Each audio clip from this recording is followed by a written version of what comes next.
আর যদি তা না আসে, তাহলে এই আমার মতো যদি কেউ বেশ ধরে শুধু ঘুরে বেড়ায় এবং সমাজকে সে শিক্ষা দিতে চায়, নিজে শিক্ষা না নিয়ে, নিজে শিক্ষা গ্রহণ না করে, নিজে সংযমী না হয়ে যদি এই বেশটা ধারণ করে, শ্রীমদ্ ভগবত গীতায় বললেন যে এগুলো সমাজ ব্যবস্থা শুধু একটা উপদ্রব বা উৎপাত সৃষ্টি হবে, মানুষের কোনো কল্যাণ হবে না। এই জন্য এই পথে আসতে হলে আগে সমস্ত ইন্দ্রিয়গুলিকে কৃষ্ণ উন্মুখী করতে হবে, এবং সমস্ত ইন্দ্রিয়ের রাজা যে মন, এই মন কৃষ্ণ উন্মুখী হতে হবে। কৃষ্ণ ভাবনার মাঝে মনকে ডুবিয়ে দিতে হবে, কৃষ্ণ চেতনার মাঝে ডুবিয়ে দিতে হবে, কৃষ্ণ ভাবনা অমৃত স্বাদ গ্রহণ করতে হবে। তখনই আমার সমস্ত ইন্দ্রিয় কৃষ্ণ কথা বলে। মন যদি কৃষ্ণ কথা না বলে, তাহলে অন্যান্য ইন্দ্রিয়গুলো কখনো কৃষ্ণ উন্মুখী হবে না। এই বহিরাঙ্গ বেশটা এটা একটা বাহ্য ভাব, এতে কিছু যায় আসে না। হরিদাস ঠাকুর বললেন যে তিলক মালা বহির্বেশ, ওগুলো বহিরাঙ্গ ভাব, ওগুলো থাকার পরেও কৃষ্ণ প্রেম তার ভিতর নাও থাকতে পারে। এসব হচ্ছে কৃষ্ণ ভজনের জন্য এ সমস্ত অপরিহার্য উপাদান নয়। কৃষ্ণ ভজনের জন্য মনকে আগে কৃষ্ণ উন্মুখী, কৃষ্ণ ভজনের মাঝে আগে একে ডুবাই দাও, তখনই তোমার জন্ম সার্থক হবে। এই যে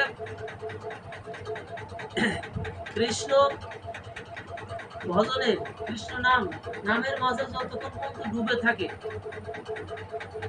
ততক্ষণ পর্যন্ত কি আমার এই জড় ভাবনাগুলি ভিতরে আসতে পারে না, আসে না, এগুলি আসে না।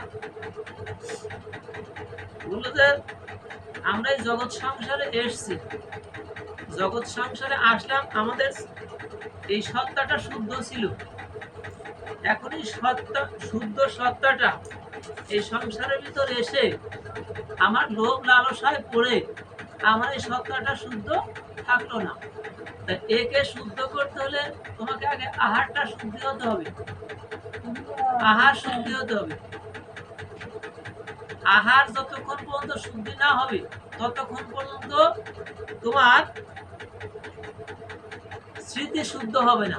আহার শুদ্ধ হলে স্মৃতি শুদ্ধ হয়, স্মৃতি শুদ্ধ হলে চেতনা শুদ্ধ হয়। হরে কৃষ্ণ। এই জন্য আহার শুদ্ধ করো। যজ্ঞশিষ্ট অসীন সন্ত মুসন্তে সর্বক্লিশে ভুঞ্জতে তে তঘং পাপজে পছন্তি আত্মকারণা।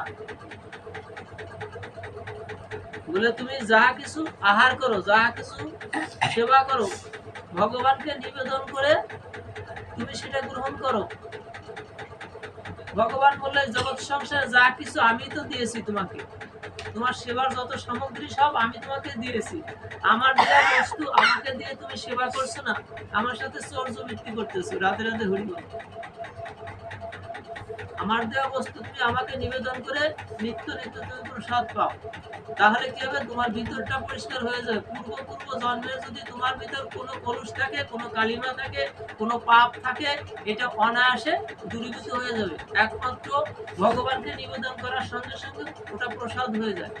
প্রসাদে সর্বদুঃখ হানি অশুভ জয়তে প্রসন্ন চেতসা আশু বুদ্ধি পরি অবতিষ্ঠতে। বললো যে প্রসাদে সমস্ত দুঃখ নাশ হয় এবং আমাদের এই চিত্তটা প্রফুল্ল হয়, আনন্দিত হয়ে ওঠে। প্রসাদের সমস্ত দুঃখ যায়, রোগ যায়, শোক যায় এবং ভববেদী থেকে জীব মুক্তি পায়। আমরা সবাই ভববেদীতে আক্রান্ত হয়ে বসে আছি। আমরা এই সংসারের ভিতর পড়ে, সংসারের যাতনার মাঝে পড়ে ভগবানকে বিস্মরণ হয়ে সদা সর্বক্ষণ এই মায়ার জগৎ নিয়ে ভাবনা চিন্তা করতেছি, মায়ার সংসার নিয়ে ভাবছি। বললো যে তুমি ভববেদীতে আক্রান্ত হয়ে পড়ছো। এই ভববেদী থেকে যদি তোমার মুক্তি পেতে হয়, তাহলে কি করতে হবে? ভববেদী থেকে মুক্তি পেতে হলে একমাত্র ভগবান শ্রীমান মহাপ্রভু, ভগবান শ্রীরাম মহাপ্রভু যে নাম নিয়ে আসে 16 নাম 32 অক্ষর, এই 16 নাম 32 অক্ষর তুমি সদা সর্বক্ষণ কীর্তন করো, জপ করো, ধ্যান করো এবং